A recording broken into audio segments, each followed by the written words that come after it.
Donc moi, je suis Louise, je suis freelance depuis février 2019. Je me suis associée avec Jean-Philippe Gras, qui est directeur artistique et graphiste. Et tous les deux, on est au sein de l'atelier Chenapan. On fait beaucoup de choses, toujours en lien avec la communication et le graphisme. On fait de la créa, on fait des campagnes de communication, on fait également de la strat et du social media, du community management. Pour me parler un peu plus de moi, vous pourriez me définir via les mots pat, yoga, running et panda. Et grosso modo, aujourd'hui, au sein de l'atelier Chenapan, on a décidé de travailler autant que possible avec des structures, que ce soit des ONG, des startups, des entreprises qui partagent nos valeurs. Donc, beaucoup de valeurs autour de l'écologie, de l'environnement, des droits humains, du social.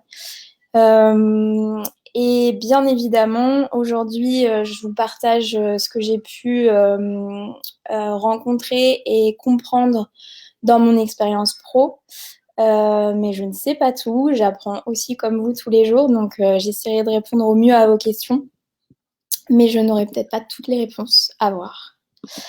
Donc aujourd'hui, l'idée, c'est de vous aider à harmoniser vos contenus et votre communication globale grâce à ce qu'on appelle la ligne éditoriale. Donc si ça peut sembler un peu barbare aujourd'hui, en fait, c'est quand même un terme qui est assez simple et qui va en fait permettre de définir une orientation et un fil conducteur. Donc aujourd'hui, elle vous permet de définir votre ligne éditoriale, la façon dont vous allez vouloir parler à l'ensemble de vos cibles.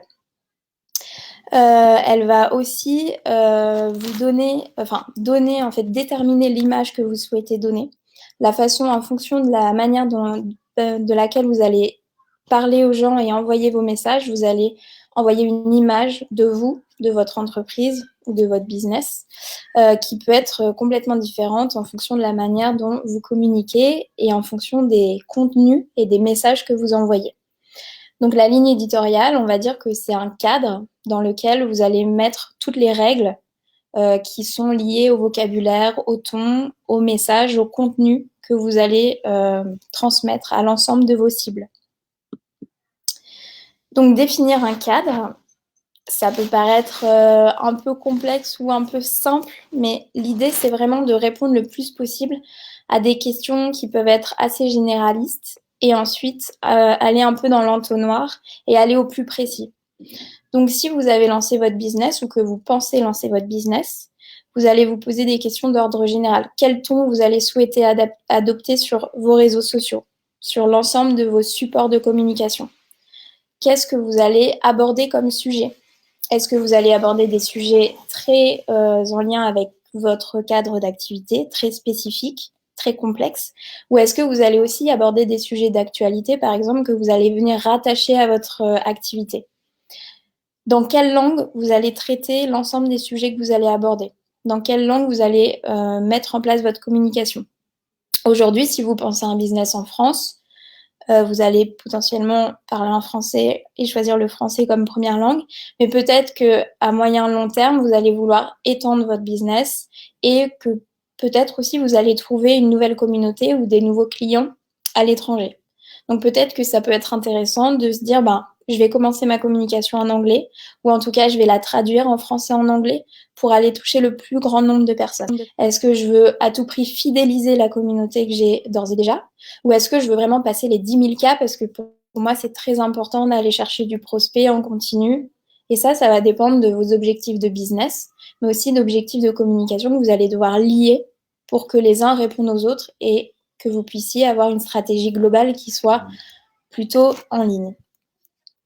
Quelles vont être vos cibles et quels vont être les gens donc, à qui vous allez vous adresser? Bien évidemment, il y a vos clients, mais est-ce que vous allez faire de la prospection, donc aller chercher de nouvelles personnes à qui vendre votre produit ou votre service? Est-ce que vous avez besoin d'aller toucher des journalistes? Est-ce que vous avez besoin d'aller toucher des influenceurs? Est-ce que vous avez besoin d'aller chercher des personnes plutôt institutionnelles? Donc tout ça, l'ensemble de vos cibles va aussi définir quel message vous allez devoir leur adresser et comment vous allez adresser ces messages-là. Vous allez bien évidemment pas parler de la même manière à un prospect qu'à un client qui est déjà là depuis 1 ou 2 ans et qui connaît parfaitement votre produit. Et vous n'allez pas non plus parler de la même manière à un journaliste. Et ça peut se faire bien évidemment sur l'ensemble des réseaux sociaux et de vos outils de com. Et vous allez aussi définir les bonnes pratiques. Quelles vont être vos bonnes pratiques à vous et quelles vont être les pratiques au contraire que vous n'allez jamais utiliser sur l'ensemble de votre communication. Par exemple, est-ce que vous allez décrier vos concurrents? Il y en a qui le font, il y en a qui ne le font pas. Il faut grosso modo définir dans ce cadre tous ces éléments-là. Donc un peu plus concrètement, comment vous allez réussir à la définir? Il ne faut jamais oublier que ce que vous allez mettre dans votre ligne éditoriale, ça doit bien évidemment refléter la réalité. Donc, vous allez pouvoir vous appuyer sur vos valeurs. Quelles sont les valeurs de votre entreprise? Qu'est-ce que vous voulez faire passer comme valeur? Qu'est-ce que vous voulez faire passer comme message? À travers ces valeurs, vous allez pouvoir écrire une histoire, écrire des contenus et divulguer et faire connaître plein de contenus qui vont justement toucher des valeurs que vont pouvoir partager vos clients, vos prospects. Est-ce que votre entreprise, elle est sur des valeurs de bien-être, de convivialité, ou est-ce qu'elle est basée plutôt sur un culte de la performance? En fonction, vos contenus, vous allez devoir les adapter. Vous allez aussi adapter votre ton. L'idée, c'est pas d'employer un ton léger si vous êtes dans un business qui est très sérieux. Et si votre culture d'entreprise est très formelle, ça sert à rien de jouer la détente sur les réseaux sociaux si derrière ce que vous vendez est très classique, formel, carré. Il faut que vous ayez aussi une parfaite connaissance de votre cible. L'idée, c'est bien évidemment d'adapter votre message à votre réalité d'entreprise et de service, mais c'est aussi d'adapter vos messages en fonction de votre cible. Si vous envoyez des messages et que les personnes qui les reçoivent ne comprennent pas ou ne se sentent pas concernées, vous allez perdre une partie de votre communauté et vous allez devoir refaire ce travail à chaque fois. Donc l'idée, c'est de bien identifier à qui vous allez vous adresser et également à qui vous voulez vous adresser. Donc en communication et en marketing, on parle souvent de persona. L'idée est très simple, c'est de créer un portrait type des personnes à qui vous voulez vous adresser et à qui vous voulez vendre votre service ou votre produit. Donc pour créer ce profil, il y a différentes manières, mais grosso modo, il faut récupérer des données et comprendre quel est leur âge, quelle est leur profession, quelles sont leurs habitudes de consommation et de comportement sur les réseaux sociaux. Et ainsi, vous allez pouvoir adapter votre message à ces différentes personnes. En comprenant mieux leurs attentes et leurs besoins, vous allez pouvoir créer du contenu qui va refléter la réalité de votre entreprise et de votre service, mais qui va parler et qui va être compréhensible et audible de la part de ces personnes-là. Mais l'idée, c'est de récupérer des données qui peuvent être aussi bien sur les réseaux sociaux, via votre site web, via des sondages que vous pouvez faire, et créer vos personas de cette manière. L'idée, c'est aussi que votre parti pris et votre ligne éditoriale, elle est aussi guidée par votre communauté. Donc, il ne faut pas oublier que si on met toute cette ligne éditoriale dans un cadre, avec ses règles, comme on peut les appeler, votre communauté, elle va évoluer au fur et à mesure. Elle va évoluer au fur et à mesure de vos produits qui évoluent, vos services qui évoluent, la taille de votre entreprise et la diffusion que vous allez faire sur l'ensemble de vos réseaux et des outils de communication et des canaux de communication, pardon. Et donc, si votre communauté évolue et que ses besoins et ses envies évoluent, il va peut-être falloir aussi que vous puissiez faire évoluer avec elle votre ligne éditoriale et donc les contenus que vous allez pouvoir proposer. Donc, les grandes questions à se poser, c'est qu'est-ce qui va intéresser ma cible, mes cibles, parce que potentiellement vous en aurez plusieurs, et quel contenu vous allez lui proposer pour qu'elle soit toujours intéressée et qu'elle crée du lien avec vous et que vous puissiez la fidéliser in fine. Ensuite, vous allez aussi vous poser la question de quel type d'informations inhérentes à votre service, votre entreprise, votre marque, vous pouvez diffuser tout en restant crédible. L'idée, c'est bien évidemment de rester proche de vos valeurs, de votre ADN et de construire des messages qui soient en complète cohérence avec ce que vous proposez et qui maintiennent votre crédibilité. Vous allez aussi vous poser la question de la concurrence parce que souvent, sur votre site, vous n'allez pas être les seuls. Avant que tu passes à l'étape d'après, il y a une question qui vient d'arriver du coup que je te pose. Euh, Vas-y. Quand est-ce que tu conseilles de revoir ta ligne éditoriale? Est-ce que tu as des indicateurs en nombre d'abonnés, par exemple, puisque tu parlais qu'il fallait l'adapter à ta communauté? Au début, tu te lances, tu n'as pas forcément de communauté. À quel moment est-ce que tu la revois? Moi, je pense que déjà, c'est bien de tous les mois regarder un peu les indicateurs derrière les réseaux sociaux pour comprendre comment se construit la communauté et qui sont les gens à qui on s'adresse. Ça, c'est un premier pas qui est important. Et deuxièmement, je pense qu'il y a un moment, il y a deux choses auxquelles il faut faire attention sur les réseaux sociaux. Ce sont les algorithmes, parce qu'ils évoluent souvent. Et donc, du jour au lendemain, on peut se retrouver avec des posts qui sont beaucoup moins likés, commentés, partagés. Et donc là, il faut se poser deux questions. Soit c'est une question d'algorithme et donc il faut revoir un peu sa manière de publier en fonction de ce que propose l'algorithme du réseau social. Soit justement, c'est parce que en fait, notre communauté a un peu évolué et qu'elle est peut-être fatiguée de retrouver tel et tel contenu sur nos réseaux. Et donc, en fait, elle se désengage un peu et elle devient moins fidèle par rapport à ce qu'on pouvait poster précédemment. Donc, je pense que tous les mois, déjà, c'est bien de faire un petit check. Et quand on voit vraiment un grand changement dans les données, là, on peut se poser la question également. Ok, ok. Ça marche, merci. Je pense que tu as bien répondu. Je me retire, je te remets la presse. Merci. Donc, l'autre question, c'est aussi se différencier par rapport à vos concurrents. Vous allez bien évidemment pouvoir vous différencier en fonction des éléments dont on a parlé avant. Mais l'idée, c'est de pouvoir vraiment se poser et à partir de la ligne éditoriale, réussir à poser une histoire que vous pourriez raconter à propos de votre marque. Et cette histoire, si vous arrivez à la poser et à y réfléchir, ça va être facile derrière de créer du contenu et de raconter en fait au fur et à mesure des points clés de votre marque, de votre service, de qui vous êtes, de pourquoi vous êtes là, de ce que vous proposez. Et le fait de pouvoir créer ces contenus, normalement, vous allez pouvoir créer de la fidélité et fidéliser en fait l'ensemble des personnes qui vous suivent, ou en tout cas une grande majorité, parce qu'elles vont vous suivre parce que vous leur proposez quelque chose de différent et que vous arrivez du coup à vous différencier de vos concurrents. L'idée, c'est toujours intéressant de faire un benchmark et d'aller voir ce que font vos concurrents pour vous positionner. Mais c'est aussi toujours intéressant de ne pas forcément faire du copier-coller. Sinon, les gens, pourquoi ils viendraient plutôt chez vous que chez le concurrent? Donc, la ligne édito, c'est ça aussi, c'est trouver ses points forts et les mettre en exergue pour pouvoir se différencier. Ensuite, l'idée, c'est de créer et de formaliser en fait les bonnes pratiques et les règles qui vont vous permettre de gérer vos réseaux sociaux.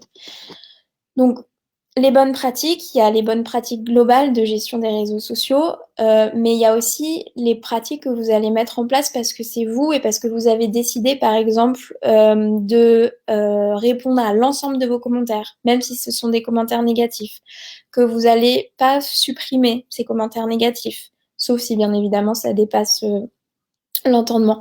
Mais vous allez y mettre en fait une personnalité et vous allez individualiser les échanges avec les personnes qui viennent sur vos réseaux sociaux. Et vous allez donc pouvoir vous poser plusieurs questions que j'ai recensées et que vous pourrez voir quand vous aurez la présentation si vous le souhaitez. Mais grosso modo, c'est comment vous allez parler de l'entreprise, comment vous allez vous présenter, est-ce que vous allez vous personnifier, est-ce que si vous êtes à la fois le dirigeant, la dirigeante, la community manager, la commerciale, etc., vous allez dire, bah, vous allez répondre par exemple avec Louise de l'atelier Chenapan, ou est-ce que ça va être l'équipe de l'atelier Chenapan, ou est-ce que ça va être juste Louise, ou est-ce que ça va être juste même pas de prénom. Il y a plein de marques comme ça qui créent en fait et qui fidélisent les gens en personnifiant les messages et en les individualisant le plus possible. Et ça, quand vous êtes dans le début d'un business et sur une petite taille de business, à mon sens, c'est hyper important de prendre le temps de répondre, de personnaliser vos messages et comme ça de créer une fidélité qui va être beaucoup plus intéressante et importante sur le moyen long terme. Ce qui est important aussi pour créer en fait les bonnes pratiques et les règles que vous allez mettre en place, c'est de faire un tour sur l'ensemble des réseaux sociaux de votre business et de répertorier toutes les questions qui sont récurrentes, qu'on vous pose le plus souvent. Vous prenez toutes ces questions et vous allez travailler à une réponse qui soit pas une réponse à la va-vite, mais une réponse que vous allez justement, où vous allez pouvoir intégrer vos valeurs, où vous allez pouvoir intégrer un élément de différenciation par rapport à votre concurrence. Et derrière, vous aurez un document avec toutes vos questions qu'on vous pose le plus souvent. Et en fonction de ces questions, peut-être que vous allez pouvoir créer du contenu, un article pour y répondre, un tuto, une vidéo, faire intervenir un spécialiste ou une spécialiste, etc. Et ça, c'est au fur et à mesure les éléments de votre ligne éditoriale qui vont vous permettre de répondre à ces questions de façon cohérente et sur l'ensemble de vos réseaux sociaux. Comme ça, quand on vous posera une question, il y aura un fil rouge entre l'ensemble de vos réponses. Il y aura un même ton, un même champ lexical et une même manière de parler et de répondre en fait à l'ensemble des commentaires. Ce que je vous disais au départ, c'est qu'il faut bien évidemment l'adapter et que cette ligne éditoriale, elle n'est pas figée, elle est amenée à évoluer en fonction des changements au sein de votre communauté. Donc ça, c'est ce qu'on a abordé, la question qu'on vient d'aborder avec Célisiane. Bien évidemment, il y a des moments où vous allez devoir faire évoluer cela. Ça peut être par rapport à la taille de votre business, au service que vous faites évoluer.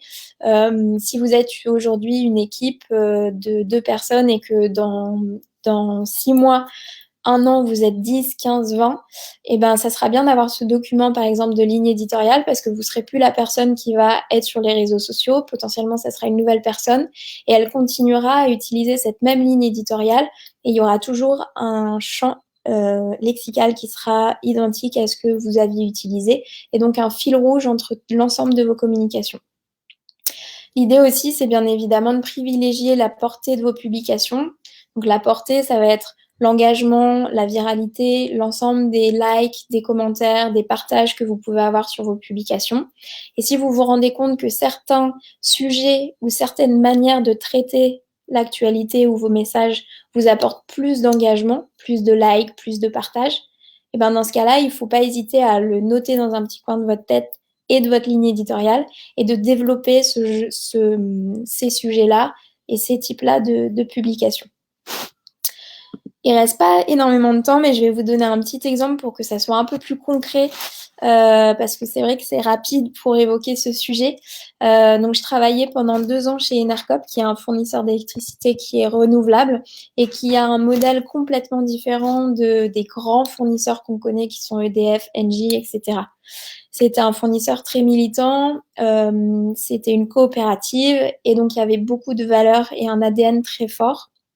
Donc voici la ligne éditoriale que je leur ai proposée, où il y avait 30% d'approche pédagogique. Donc c'était vraiment expliquer le modèle de l'entreprise, raconter l'histoire de l'entreprise, insérer des personnages clés, ceux qui portent la parole d'Enercop, et donc des contenus qui pouvaient être soit des vidéos, soit des articles.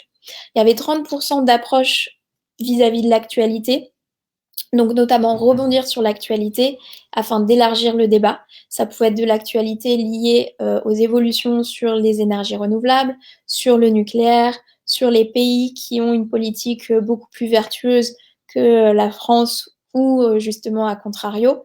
Et donc l'idée, c'était de vraiment créer le débat pour montrer que on était ouvert et qu'on pouvait justement mettre en place un dialogue avec l'ensemble des personnes de la communauté.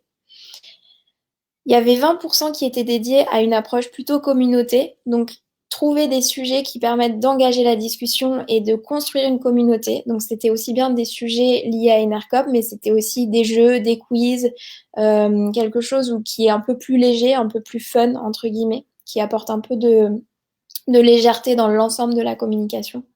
Il n'y avait que 5% d'approche critique, parce que chez Enercop, on s'est toujours interdit vraiment de démarquer, de négliger en fait les concurrents, d'être vindicatif par rapport aux offres des concurrents. On n'était vraiment pas du tout dans une bataille par rapport aux autres fournisseurs d'électricité.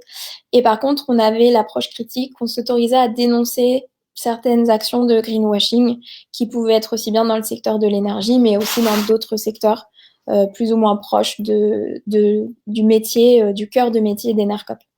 Et enfin, on avait bien évidemment une approche promotionnelle qui était de 15%, et vous voyez que c'est clairement pas la majorité de l'ensemble des approches, des différentes approches. L'idée, c'était de promouvoir l'offre. Comme on avait une offre plus chère, on faisait la promotion de ce qu'on pouvait offrir aux gens en parallèle. Donc, par exemple, comment consommer moins, comment être plus vertueux, comment utiliser d'autres services qui sont dans la même veine qu'Enercop.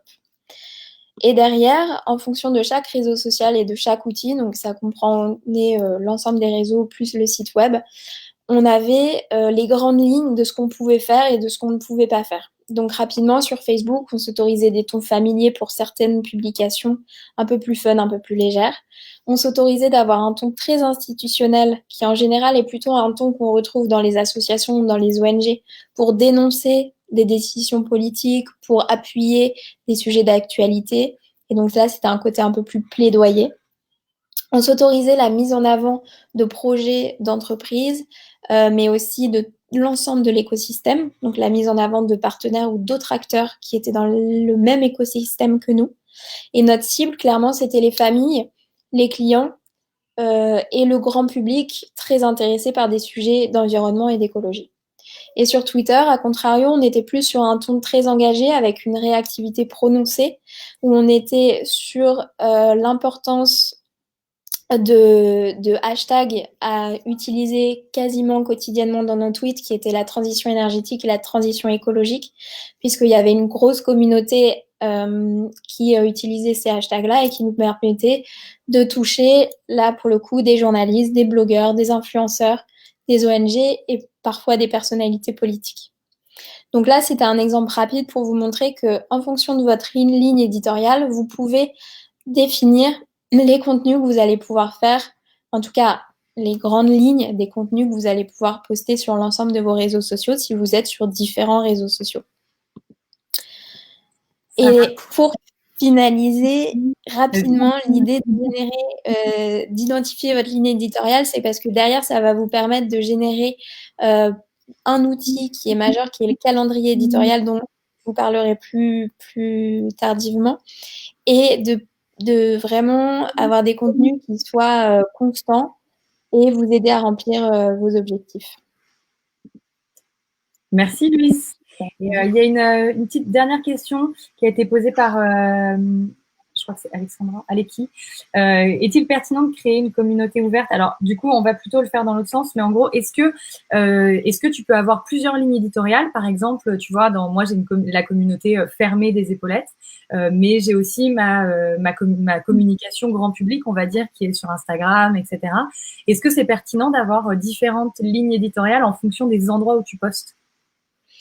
Bah oui, l'idée, c'est effectivement de poser son cadre et derrière, comme je l'ai montré dans l'exemple, alors c'était un peu rapide, mais je pense qu'en ayant la présentation, vous pourrez mieux le voir, c'est qu'en fonction des réseaux et de là où vous allez communiquer et à qui vous allez communiquer, vous n'allez pas forcément parler de la même manière, utiliser le même ton. Et je pense que Célie, toi, dans le groupe Les Épaulettes, on peut se permettre d'avoir un peu plus de tutoiement, d'être un peu plus friendly, de faire des blagues, d'utiliser des gifs. Alors que sur la page Facebook, on va peut-être être plus dans un ton un peu plus institutionnel, sans utiliser le tutoiement, en étant plutôt dans le conseil, la recommandation, l'invitation à aller sur ton site, à suivre tes lives, etc. Et donc, tu vas toujours porter le même message, mais pas de la même manière. Et c'est en ça que c'est important parce que du coup, tu vas réussir à fidéliser aussi des gens dans le groupe. Tu vas réussir via ta page à faire venir des gens dans ton groupe. Ça marche. Donc, je pense que c'est important, effectivement, en fonction des réseaux, de se différencier un peu. Merci beaucoup. Merci, Louise, pour ton intervention et le partage de ton expertise. Merci beaucoup. À bientôt. Ciao.